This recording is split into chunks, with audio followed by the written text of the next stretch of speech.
Hello and welcome back to Watching Brief for the year of 2025. This is the first episode of the new year, and this episode will comprise of a retrospective and a prognostication for news and events from last year and the year to come.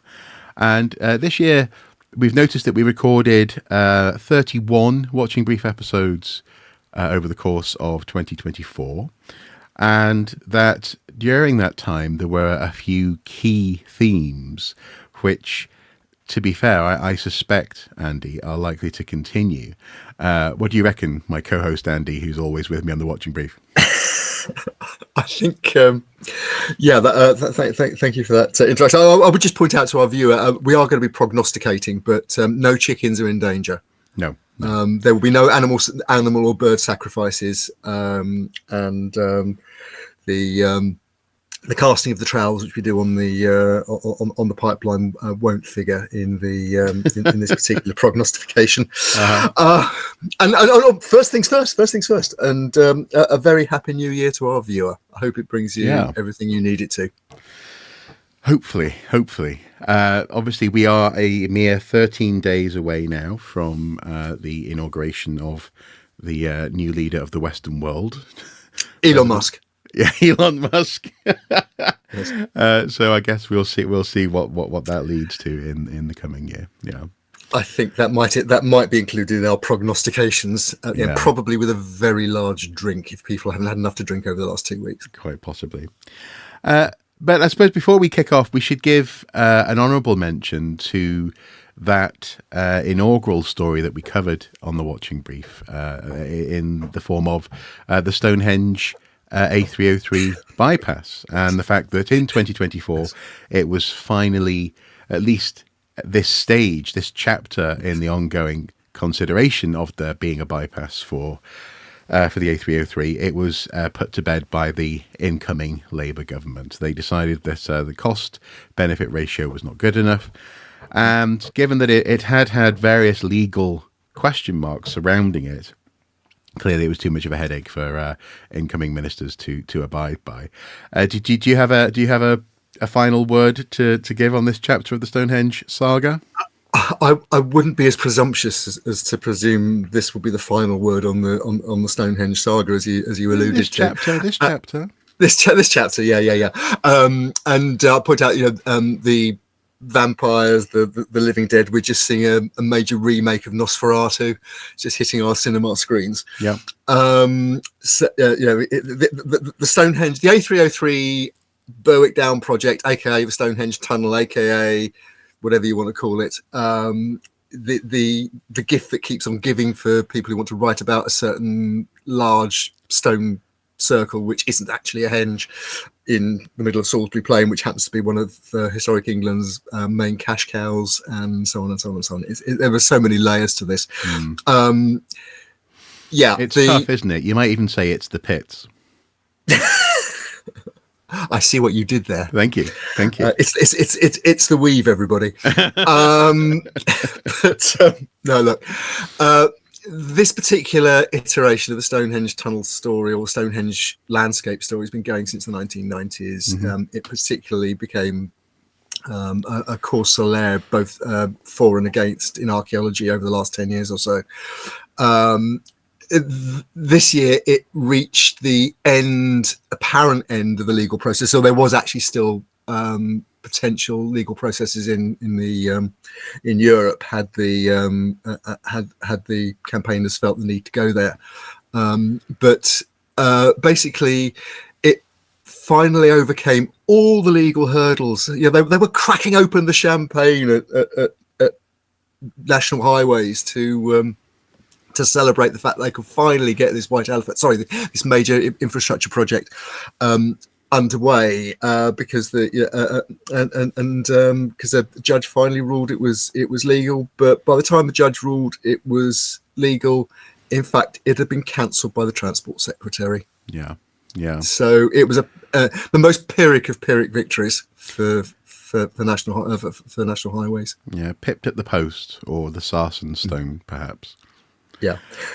Or pipped at the, you mentioned cost benefit. I mean, the costs were going up, the benefits were always marginal. The government's own planning inspectors have said it wasn't a project that should continue. There was so much, there were suspicions, for example, that the Sunak government was driving it through. See what I did there? Because they were pursuing an aggressively pro-driver agenda, and they didn't want to see major road infrastructure projects cancelled. Yeah. But the thing is, though, it's hard to drive it through because it's such a boring project. I'm not going to bite. All right, this is only the first item. I'm not going to bite. But look, I think in we should have a pun count. Yes, have a little a pun ticker in the bottom corner of the screen. Yeah. That it would blow up. Yeah, absolutely. We'd face allegations we were fixing it, like the like the Reform UK membership numbers that seem to conveniently hit significant numbers just as Nigel Farage is doing a speech. But anyway, that's a whole other story. That is a whole other story. Yes.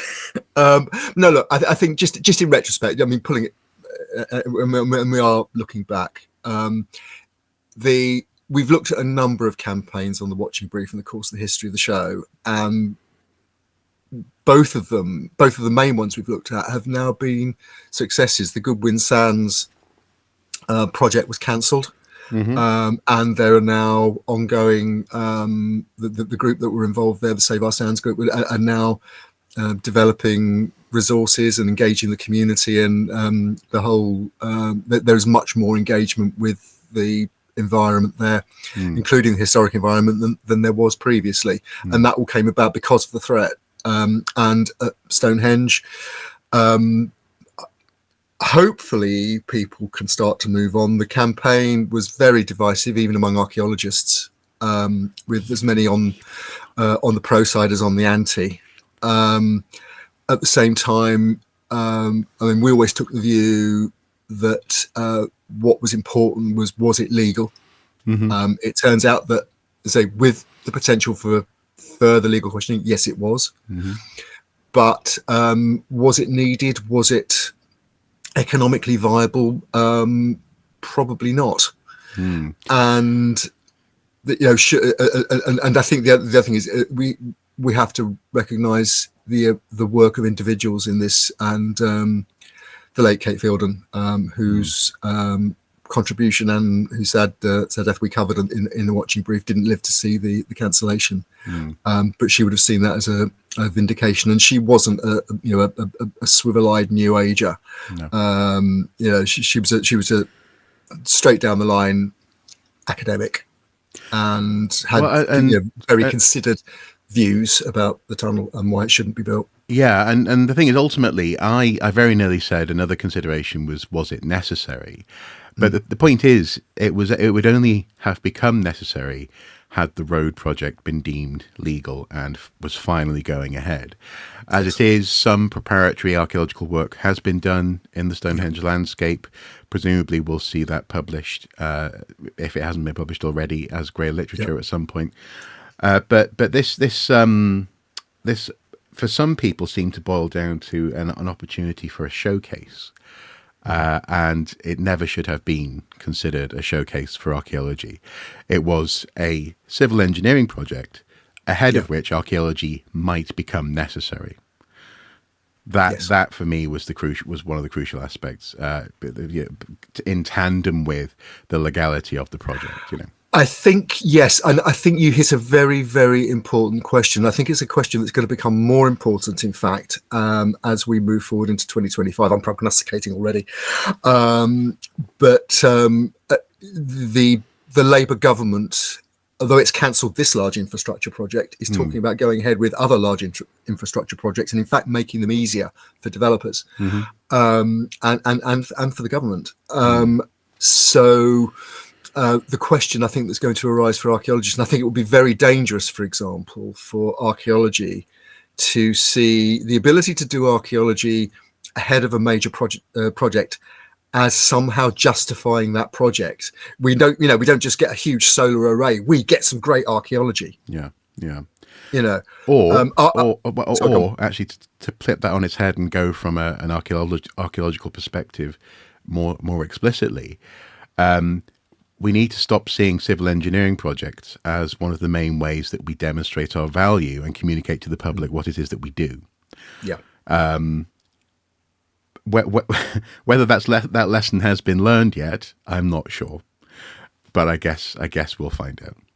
I absolutely. I think it's a question we can touch maybe on another day. We've got some ideas for watching brief in 2025, which includes talking about actually why we do what we do, the way we do it, and the kind of views that we need to bring to our audience, our viewer, and the position of archaeology in society.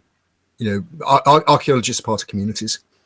All over the world, archaeologists are part of communities and different cultural communities, and that raises some quite knotty questions sometimes. Yeah. Speaking of knotty, though, we now move on to the report that was launched in 2020. Well, based on results from 2023, but was launched and reported in 2024 from FAME, the Federation of Archaeological Managers and Employers, whose State of the Archaeological Market report had, for me at least, a stunning headline that the sector has a reported aggregate profit of 3.1%. Given that we've seen in recent months and years inflation reaching highs of 9, I think even 11 at one point%, yes, that is quite astonishing, if not downright intolerable. But also as well, it was really interesting to see how in the opening of the report it was discussed as being a positive, that this report actually showed that archaeology was resilient. As opposed to teetering on the edge of being very vulnerable, if not being very vulnerable, and therefore being on the edge of something worse. Yeah. Do you think that we're likely to see a move in the coming year from archaeologists to hold the state of the sector a little bit more accountable? Because as much as FAME reported on it, there was also an aspect of but it ain't really up to us, Gov. We ain't got no power here, Gov. It's just sort of basically what this is just what we're reporting. This is what has been reported to us. Unfortunately, folks at home, and if any of you are in a position to change this, then please do try, or please do reach out. But we actually asked members of FAME, individual units, a couple of times actually in 2024 for comment on FAME's activities, their stances on things, for example, pay minima, etc. And no one talks about it. And this is something which I would love to see shift. I'm not saying people have to become radicalized, revolutionaries, but it would be great to see an actual conversation, particularly when there is the ability to paint what is quite an alarming figure in the context of much higher profits being made by people further up the development chain, being painted as something which is actually a positive for archaeology, when actually, for so many of us, paycheck to paycheck living is not unusual. So I don't know, what are you hoping for, or are you, is hope too strong a word? Look, just stepping back from the FAME report and the State of the Market report, it's a valuable piece of work. It's a very valuable piece of work. It's not just FAME; it's other organisations are involved in supporting it, funding it, and publishing it. And all credit for a piece of industry research. It's published open access. It's not stuck behind a paywall. No. So all credit there that we actually know what the report contains. I think you have to read it in conjunction. And again, it's a self-selecting group that reports, but the BAJ, our British Archaeological Jobs Resource, colloquially known as Badger, The second annual poverty report was published a few months ago, where something like half the archaeologists reporting were reporting what were effectively poverty wages. Very poor paying conditions, very poor career path, poorly defined career paths, if there were any at all. But as you say, paycheck to paycheck living, the inability to, mental health and relationships suffering because of the instability of the sector. And you also, name it. well, and also, I mean, this is a very slight honourable mention, but that also goes in the context of questions being raised and ongoing investigations happening surrounding handling of objects in the Portable Antiquities Scheme, and also even at the British Museum. I think we have to keep those things separate, because we have to keep them separate for legal reasons, and I'm not going to go any further with them. But what I would say is, if people were better paid, then there would probably be less temptation. Obviously, in each of those contexts, we don't know the precise circumstances. We don't know what led people to feel that they would be tempted to do what they may possibly have done allegedly. But it's not great, given that we are trusted with handling literal treasure, legally defined treasure, that often were very poorly paid. That is absolutely true, and certainly I think the whole raft of other issues arise from that. For example, the fact that an archaeologist finding a hoard of gold Iron Age coins on a site that were declared treasure would not make anything from those, whereas a metal detector is finding exactly the same hoard in a farmer's field would split 50-50 the commercial value of the find with the farmer. Yeah, and all while looking for a lost wedding ring as well. Absolutely, yes. You might think that was somewhat iffy. I couldn't possibly comment. Well, it's just such a remarkable coincidence. All these citizen archaeologists looking for wedding rings, you find these incredibly valuable finds. Yeah. We're not anti-metal detectors, I hasten to add. No. Just some of the way it's conducted. Yeah. No, look, I think if you look at getting back to where we started this wonderfully discursive conversation, but look, getting back to the taking the Badger report and the FAME report together, it's a sector that is economically not very well. Yeah. And if you add to that, one of the first major archaeological news stories we covered in 2024 was I don't think it's too strong a word to say, the revolt of members of the professional Chartered Institute for Archaeologists, the national body that recognises the professionalism and ethical standards of archaeology, and attempts to enforce them.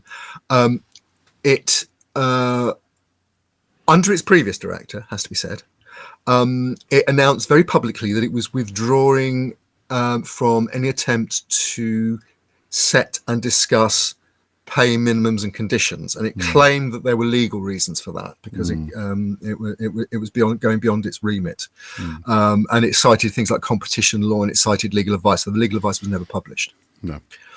And FAME welcomed that move, and said it was a long time coming, and should have and should have been endorsed, enforced some time ago. To say that the membership of CIFA was incandescent when that was that decision was taken, I think would be understating it. There was even a petition of no confidence in CIFA's management was briefly circulated. People were absolutely furious. The idea was that the main representative body for Britain's professional archaeologists was basically throwing them under the pay and conditions bus. Yeah, and that following a statement of essentially battle lines drawn, or cooperative lines drawn between FAME and CIFA, it looked as though some of their advice may have been coming from FAME, who I think last year, that is to say the year before last now, Yeah. themselves, 2023. yeah, 2023 pulled out of talking about pay and minima based on legal advice that they had received. Whether that advice applied in the same way to both organisations, again, we don't know because it wasn't published. Yeah, but it was good to see people pushing back, and also pushing back in a fairly controlled way. Initially, there was lots of outrage, particularly on Twitter, I think, and a fair few people were saying, "Hey, now calm down, calm down." We shouldn't necessarily throw the baby out with the bathwater here. But is that where we find the H word, a little bit of hope that actually archaeologists can be advocates for themselves and for their colleagues? I think in a qualified way, yes, because CIFA, under its new director, it announced a program to research and publish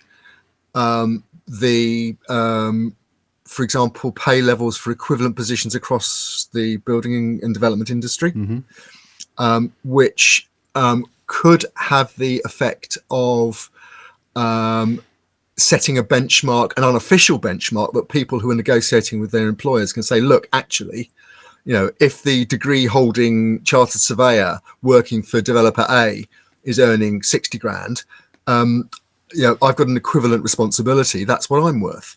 Yeah. But at the same time, we're starting from a very low base in an industry that has been notoriously slow to exert any kind of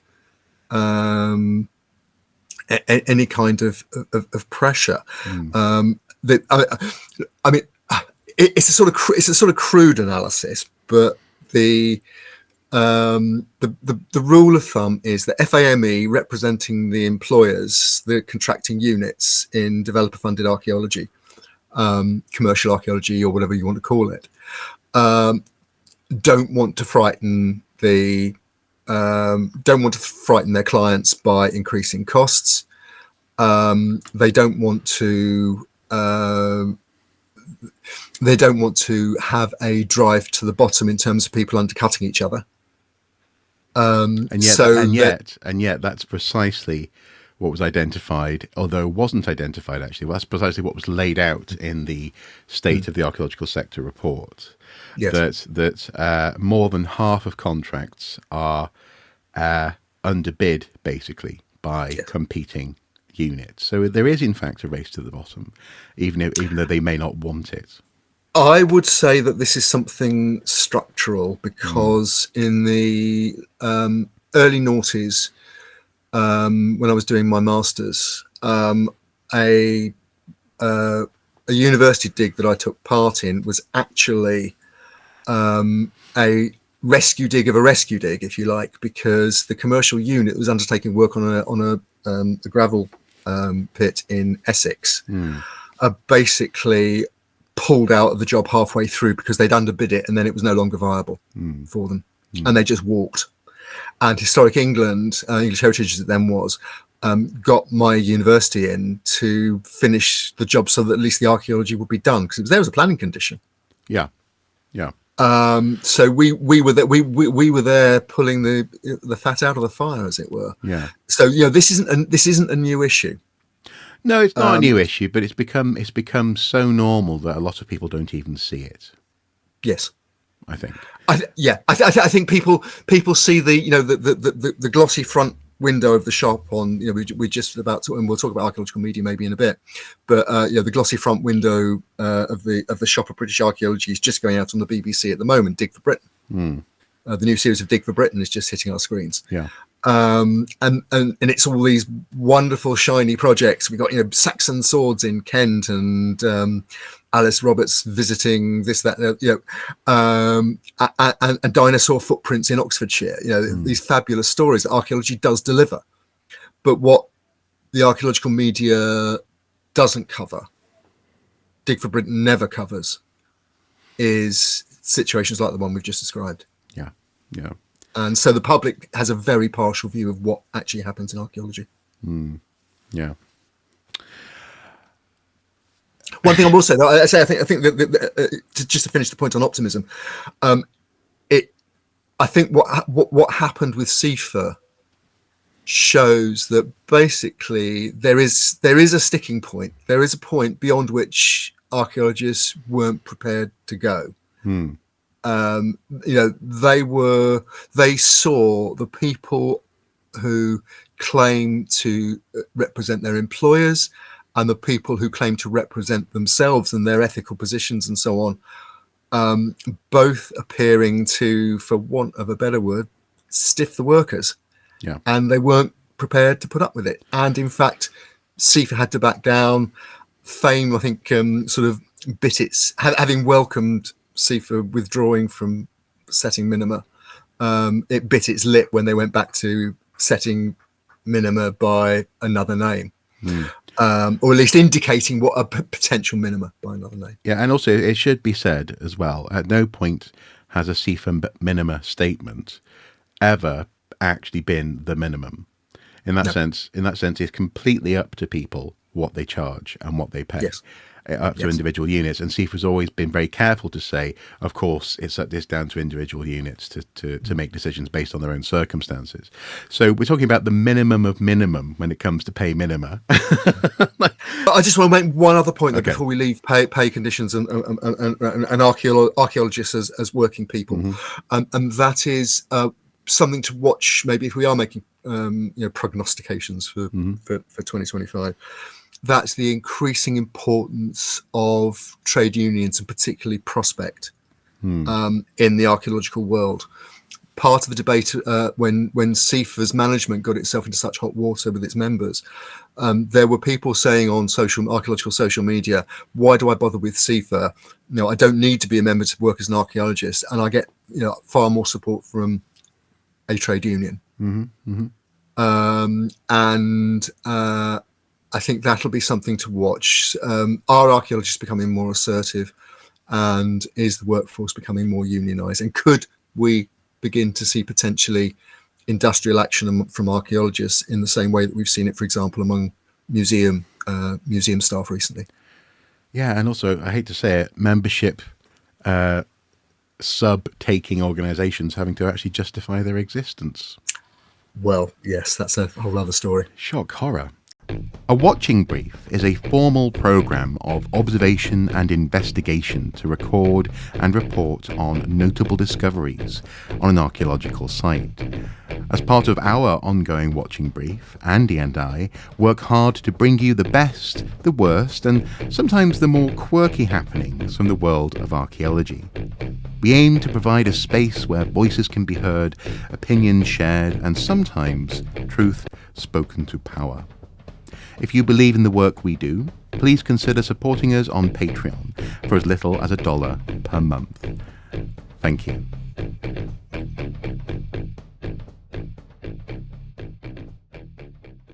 Now then, the next one you wanted to take, so I shall let you take this. It is to do with the archaeological news story of the year, if not the decade, if you go by the amount of hot air and bluster that surrounded it, and that is Flint, Dibble, Graham Hancock, and that time that they once met on the Joe Rogan show.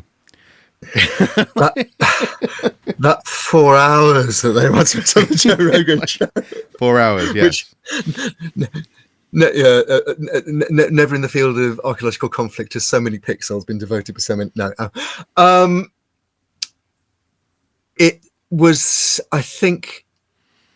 Okay, back to basics. This year saw the second series of Graham Hancock's Ancient Apocalypse on Netflix. This year being last year. Yes, yeah. 2024 saw the second series of Graham Hancock's Ancient Apocalypse on Netflix. Yeah. And given the row and column inches and podcast pixel hours that were devoted to the first series, in the run-up to the second series, and it was partly dictated by delays caused by Flint's health, which wasn't good, but is thankfully much better now. Mm-hmm. So a promised meeting on the Joe Rogan Experience actually came later than it was originally scheduled to be. But it was a billed as the sort of the great debate, the confrontation between pseudo-archaeology and fact-based archaeology. Yeah. And I think the idea that if you presented fact-based archaeology to an audience like Joe Rogan's, it might knock out the audience for Graham Hancock's kind of fantasy riffs on various historic themes, some of which may or may not have slightly dodgy antecedents. And the show went out. It got millions of hits, as Joe Rogan shows do. We did an interview with Dr. Flint Dibble, which I think it was our biggest scoring show of the year, if I remember rightly. Yeah. And off it jolly well went. And what we need to remember is, according to Flint himself, he, capital letters, destroyed Graham Hancock. His victory was total and uncontested, and he solved pseudo-archaeology forever. Yes. There was a certain amount of hyperbole on both sides, I think. Yeah. And certainly among the archaeological audience, a certain amount of wishful thinking. That just the fact that somebody had actually entered that arena, debated with Hancock, and emerged. I think objectively, Flint Dibble did severe damage to Hancock's thesis, basically by pointing out all the many of the deep flaws in Hancock's thesis about a worldwide civilization in the Iron Age that was destroyed originally by one theory of climate earth crust shift, which has now been completely debunked, and so it's now the Younger Dryas impact cataclysm, which is responsible for the demise of the technologically advanced civilization of intellectual priests and whatever, who brought civilization to the rest of the world at the end of the most recent glacial. Except as much damage as Flint did, Hancock was back on the Rogan show later last year on his own. Was given space to say that Flint was a liar, and was also as well in a situation where it became clear that actually, as much as we're talking about debates and standards of evidence, that actually what matters is that the show must go on, the narrative must continue. And both of those men were always playing by very different rules. I think that's the point, and I think that was pointed up even more so by a show that went out just before Christmas, where Rogan also put front and center two of Hancock's outriders, a man called Dan Richards, known as Didunker, and also an associate of Alex Jones called Jimmy Corsetti. Who is best known for saying that Göbekli Tepe should be excavated much more quickly, because he can't understand why there's 150 years worth of archaeology on one of the most sensitive archaeological sites in the world, in somebody else's country. And these two guys in particular are aggressively supporting Hancock. Just before Christmas, sorry, I think it was just before New Year, in fact, Richards sent an open letter to incoming President Trump asking for the Society for American Archaeology to be defunded of all its federal funding and its influence on federal as a body that's consulted by federal government because of its, quotes, political activities. And he defines political activity, for example, as attacking Graham Hancock as a pseudo-archaeologist and a fake. Yeah. Yeah. And so in that sense, even though the series wasn't as widely impactful, the second season of Ancient Even with Apocalypse, 6 minutes of Keanu Reeves. even with 6 minutes of Keanu Reeves, wasn't as impactful as the first one. No. It's obvious that not only has he been given oxygen by this ongoing rumble and dispute, but also as well that there's no interest in having a common standard of evidence by which someone might independently actually be able to understand, quote unquote, who won in a debate. I think that this is reflected in the ongoing reporting surrounding the Gunung Padang so-called pyramid, as recently as the 27th of December, but a few times in 2024, I noticed journalists, presumably with a slow news day on their hands, the most recent journalist being a guy who normally comments on US and UK politics, writing a report with in the headline 25,000-year-old pyramid is a man-made structure, so you're inserting an immediate assumption into the headline. 25,000-year-old pyramid, not built by humans, claim archaeologists. So the fact that a paper that was retracted back in March in 2024 still has legs, and even though it's been retracted, it's still available to read. And it seems that journalists, even though in that instance it was an award-winning journalist apparently, wasn't able to see retracted. This paper is no longer valid. Means that actually in some respects the not only is the differing standards in terms of what actual evidence is problematic, but also just the fact that all Hancock requires is to just seed little bits of doubt, to get his foot in the door. People describing him to this day use words like visionary, this idea that actually his unsubstantiated ideas do not require evidence, because he's clearly looking off into some distant vision that will one day be proven true. Mark, they're not insubstantial ideas. This is his most recent book. That's pretty substantial. Yeah. Unsubstantiated. Substantially unsubstantial. Yeah. And watch this space, dear viewer. I have this book for a reason. Yes. But also, we should say, dear viewer, you didn't buy it new, so no money went to Hancock. No, absolutely. No. No. In all seriousness, Hancock cosplays scholarship, and a good chunk of this is endnotes, and so on. It cites, it has as many pages of citation as your average academic book. It's the use it's put to. Those citations are put to, and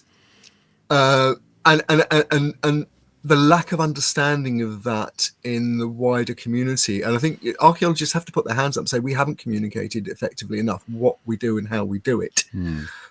It creates a vacuum that pseudo-archaeology can fill. And when you add to that a form which is a media form, which is about long-form conversation, being interesting, and having conversations, which podcast is, it's what we're doing. Well, I mean, being interesting is pushing it, really. Well, yeah, okay. I wouldn't say we're interesting. No. No. But yeah, We're very long. careful not to be, actually. Yes. Oh God, heaven forbid that anything to do with archaeology or an academic discipline could actually be interesting, appear interesting, be exciting to the engagement. No, Yeah. there's a semi-serious point there, about being interesting. Yeah. Podcasting, it's a new form. I mean, in a sense, it's the pub conversation put online. It's the kind of we might spend an evening with some mates in the pub, in the pub, chewing the fat on any particular subject. Where and if you look at the kind of podcasts we get everything from lifestyle to politics to archaeology, and it's about conversation. It's about, you're interested in somebody who knows something that you don't, and hearing about it and having it put in a format that is approachable, that you can respond to. That format, while alien perhaps to people who write papers for journals or who have to have their work checked and double checked and triple checked, is nonetheless still a format that's accessible and actually valid. I think one of the things that that Bulwark video that you pointed out, and we'll link to below, highlights is that actually, even though over the course of the long arc of Joe Rogan's podcast library, there will be episodes that are duds. There'll be episodes where he misses the point or gets something wrong. It's actually the long relationship that people have with week in, week out, listening to this guy, listening to his curiosity, listening to his open mind, which at times he is mocked for, even by his own fans. His fans will say, next week Joe will say, "Oh no, I don't believe this," and then the week after, "Oh, definitely, 100%, there are aliens on the moon." He does flip and flop in that sense, based on what he's listening to. But there's a sort of trust, an interpersonal trust, which actually a grey, boring paper, as factual as it is, or presentation, simply doesn't achieve. Certainly not. Not within its own structure. Yeah. Absolutely. Perhaps I should just explain for of you very briefly. What we're referring to is an American political podcast called The Bulwark, which did a very interesting piece between Christmas and New Year, where, as part really of the inquest that, for want of a better word, the Democratic / progressive side of American politics is having over why the Harris campaign ultimately failed, and that a convicted felon who's about to be sentenced on Friday for paying hush money to a porn star, etc., is about to be inaugurated in 10 days' time, just over 10 days' time, as the President of the United States. And it looks at the podcast format and the influence of the podcast format in that campaign, and particularly Joe Rogan. Donald Trump's appearance on Joe Rogan was credited with delivering a lot of younger men, particularly, into the Trump side of the ballot. And what the podcast did was conduct focus group interviews with Joe Rogan viewers who were either Trump voters or were switching to Trump, and try and understand what influenced those decisions and the role of podcasting like Rogan's in those decisions. And as you say, one of the findings was building up a long-term relationship of trust, even if you don't believe everything that you hear. Joe Rogan, he asked the questions I would. He's not stuffy. He's you listen to Trump. The analogy is made, and again, we see it all the time. Archaeologists are bad at delivering sound bites anyway, but there's nothing that sounds more fake than somebody delivering sound bites, talking about outcomes rather than things that are going to happen, and that kind of thing. Using jargon when they don't have to. Spades in the ground. But yeah, exactly. All that kind of stuff. And the idea that you might say build up a personal relationship with your podcast host and trust them as your interlocutor between what you want to ask, the issues you're concerned about, and the people who are in a position to do something about it, who are appearing on the podcast. Ultimately, the president or the would-be president. And I think, and I think we were talking before we started recording about possibly doing an episode or even a live stream about these issues, because I think certainly, and please let us know what you think below the line, because I think there was a fundamental misunderstanding of what could be achieved by going on Joe Rogan. It's not knocking what Flint Dibble did at all, but to think that one appearance on Joe Rogan could finish off a 30-year career in pseudo archaeology, which has already suffered previous setbacks, including having a program investigated and a program again, which we'll talk about in another show, upcoming show, but a BBC program that basically hammered Hancock's thesis. It resulted in a protest where the all but one ground of protest were rejected, and the program was rebroadcast. You know, so it's yeah. So in that sense, not only was the was the understanding of what that could achieve overestimated and misunderstood, but also, to be honest, I would say that the response from much of our colleagues, much of our community to it was one of welcoming back a conquering hero. It was, people did fan art of Flint Dibble's hat as the bat symbol, like he's as he. Whereas it's very clear that in the real extra archaeological world, that actually Hancock and particularly Joe Rogan continue on, and they feel no reason to invite Batman / Flint Dibble back onto the podcast. No. And in fact, they're quite happy to spend the first 5 minutes of a podcast talking about some stats, relatively minor factual statistical errors that Flint admits he made in the show. But that has suddenly become Flint Dibble lied. Big archaeology lies to you.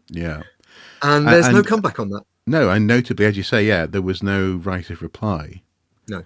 Which because we're dealing with an unregulated format. If that had gone out on the BBC or Channel 4 in the UK, Flint Dibble could have made a complaint to Ofcom, and that could have resulted in a retraction, the program being withdrawn or re-edited, or a right of reply.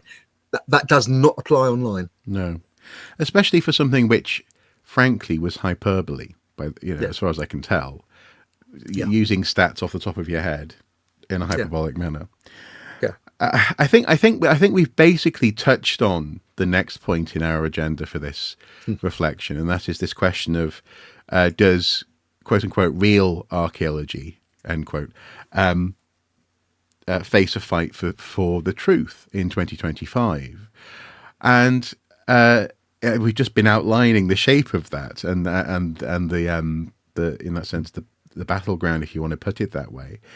But I suppose one of the things that I come back to is this aspect of what is truth. And this is something which I think we touched on in that episode of Watching Brief last year, is the fact that actually we opened the door, humanities, anthropology and archaeology in particular opened the door in the 80s and early 90s to the notion that there is no overarching singular narrative, particularly when it comes to examining how people behaved, for example, in prehistoric contexts where evidence is scant.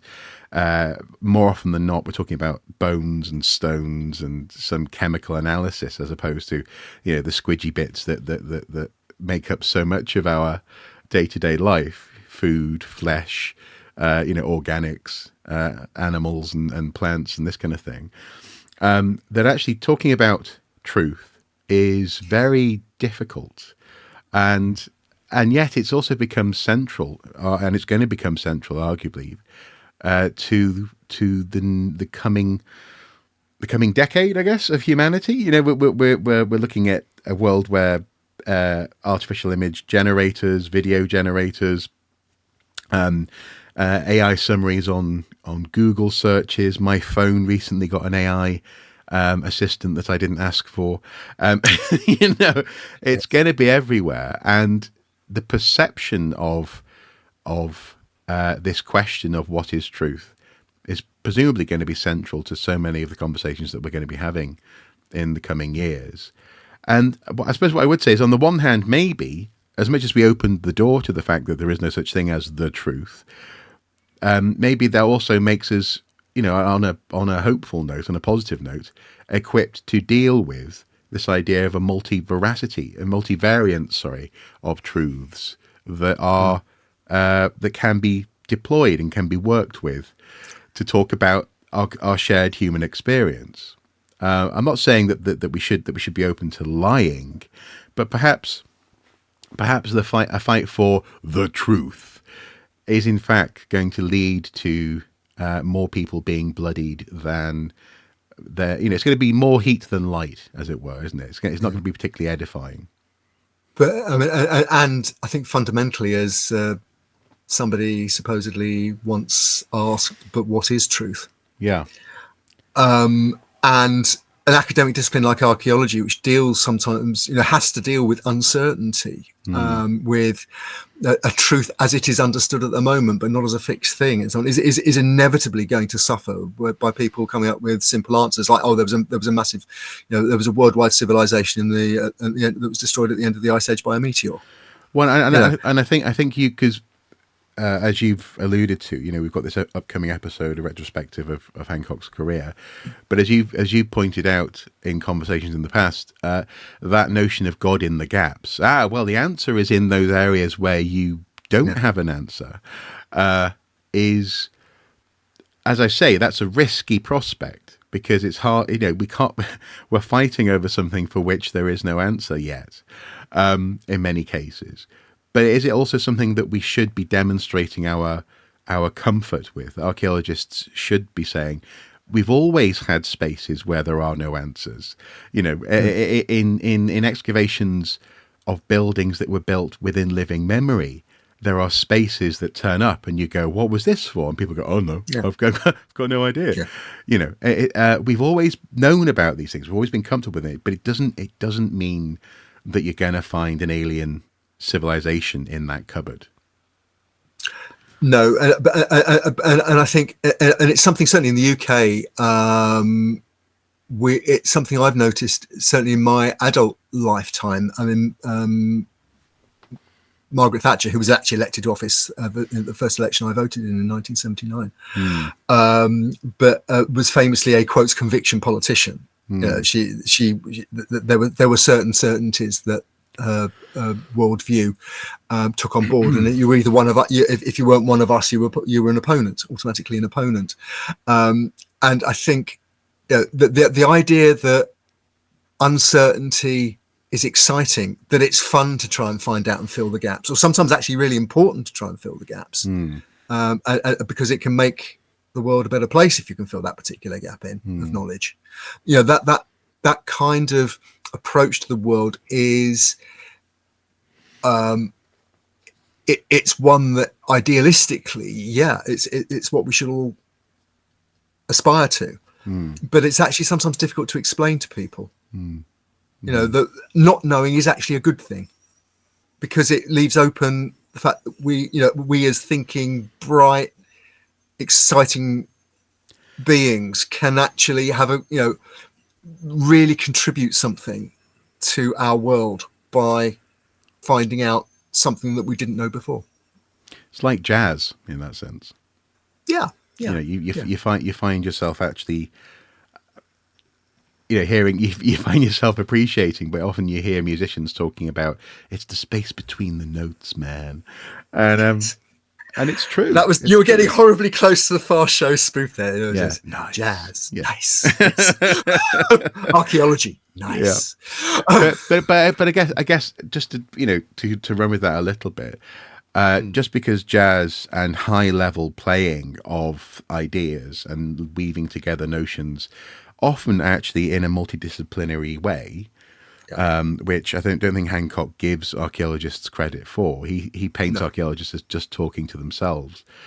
That does leave gaps, and to say, well, this trumpeter hasn't excavated the entire of the Sahara.